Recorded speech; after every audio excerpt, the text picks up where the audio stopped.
ഇന്ന് തന്നെ ഡൗൺലോഡ് ചെയ്യൂ. കാണൂ നിങ്ങളുടെ ഫേവറേറ്റ് ഷോസ്.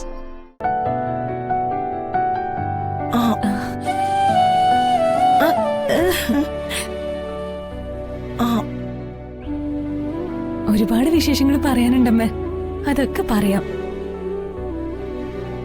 ആദ്യം അമ്മ ഞങ്ങക്ക് രണ്ടുപേർക്ക് നല്ലൊരു ചായ ഇട്ട് തന്നെ.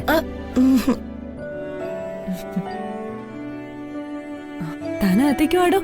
വേണ്ട, ഞാനിവിടെ നിന്നോളാം. അമ്മ ചായ എടുത്തിട്ട് വരട്ടെ.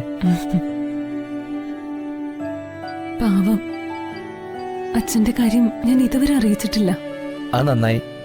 വെറുതെ ആന്റിയെ കൂടി എന്തിനെ വിഷമിപ്പിക്കുന്നത്? എന്തായാലും പോയ കാര്യം നടന്നല്ലോ. അച്ഛനെ രക്ഷിക്കാനുള്ള തെളിവായിട്ട് ആ ഫോസ്ഫറസും കിട്ടിയല്ലോ.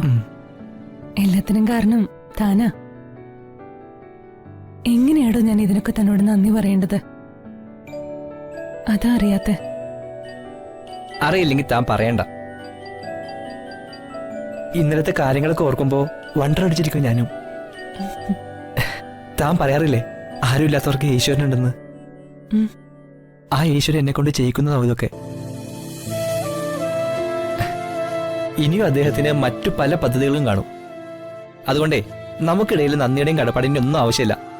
മനസ്സിലായോ? എല്ലാം ശരിയാവുള്ളൂ, അല്ലെങ്കിൽ നമ്മളെല്ലാം ശരിയാക്കും. തന്റെ ആ പഴയ ഓട്ടോഗ്രാഫില്ലേ, മറ്റേ 10ാം ക്ലാസ്സിലെ, ഇപ്പോഴത്തെ സംഭാഷണമായിട്ട് ബന്ധപ്പെട്ട് അതിൽ ഡയലോഗ് ഒന്നുമില്ലേ? ഉണ്ട്. ഞാനതെങ്ങനെ പറയുന്ന ആലോചിച്ചിരിക്കുവായിരുന്നു. ഈ പ്രപഞ്ചത്തിലെ കോടിക്കണക്കിന് നക്ഷത്രങ്ങൾക്കിടയിൽ നമ്മൾ രണ്ടും കണ്ടുമുട്ടിയത് ഒരു നിമിത്തമാണ്. ആ നിമിത്തത്തിന്റെ ആഴങ്ങളിൽ നിന്റെ ഈ നന്ദി എന്ന രണ്ടക്ഷരത്തിന് എന്തു പ്രസക്തിയാണുള്ളത്?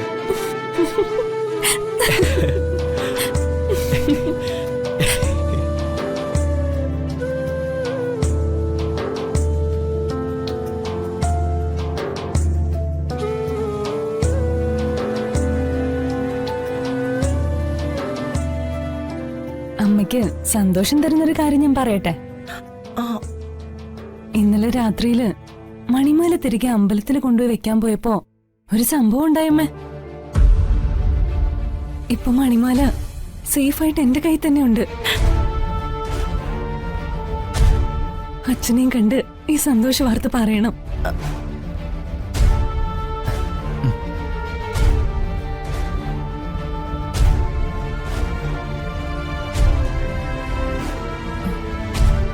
അമ്മ നോക്കണ്ട, ഞാൻ കഥയൊക്കെ അയാളോട് പറഞ്ഞു.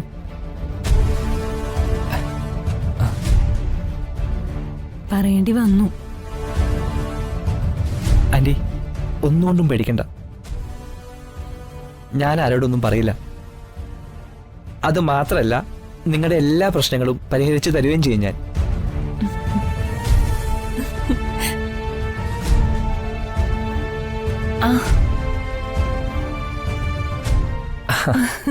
നിങ്ങൾ എപ്പോ വന്നു? ദാ ഇപ്പൊ എത്തിയുള്ളൂ. ആ, പോയ കാര്യമൊക്കെ എന്തായി? എല്ലാം നല്ലതുപോലെ നടന്നു. നിങ്ങൾ പോയപ്പോ മുതല് സീത പ്രാർത്ഥനയായിരുന്നു.